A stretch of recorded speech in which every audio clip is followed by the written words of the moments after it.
Bang! Jake's wrench slammed against the corroded coupling. As the atmospheric recycler shrieked its death rattle, red warning lights bathed the maintenance bay in hellish crimson. Oxygen levels dropping fast. Half the station would be breathing toxic fumes within the hour. If he couldn't silence this mechanical beast, another thunderous clang echoed through the thin walls. Through the bulkhead, he heard movement stop in the diplomatic quarters next door. Great. Now he was disturbing some VIP, while trying to keep everyone from suffocating. He had no idea those words would change everything. The elegant alien he'd glimpsed earlier, tall, blue-green skin, fancy robes, was probably meditating or conducting some important ceremony. The cultural liaison had mentioned she was someone significant, but Jake had been too buried in repair orders to care about station politics. Crash! A stubborn bolt finally surrendered, sending Jake's hammer flying. The sudden silence felt deafening. His conscience kicked in. Mom always said politeness costs nothing, even when you're covered in grease and fighting dying machinery. He activated his comm unit and switched to the Common Tongue Translation Protocol, the universal language that most species use for basic communication. His pronunciation was rough. He'd learned it from technical manuals rather than formal instruction, but he managed to string together what he hoped was a proper apology. "Forgive the disturbance of sound-making," he said slowly, each word carefully enunciated through the comm system. "This one requests patience for the completion of necessary work tasks." The silence that followed stretched so long that Jake wondered if his comm unit had malfunctioned. Then he heard it, a sharp intake of breath, followed by what sounded like something heavy hitting the floor. Did you just?"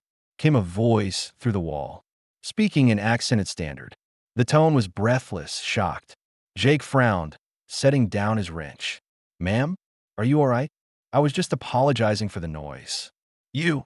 The voice was barely above a whisper now. "You just spoke the Vel'Tar binding words.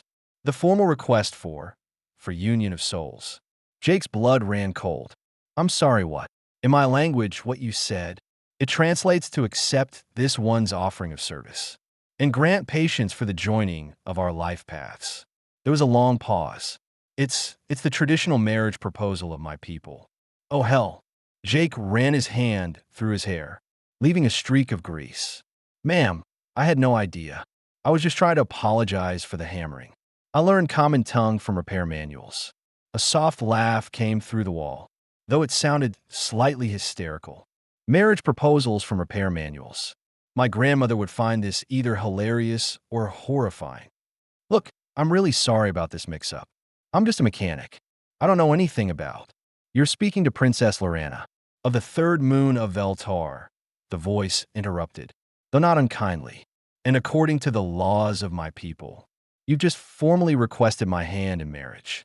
Jake sat down heavily on his toolbox. "Princess. Of course you're princess.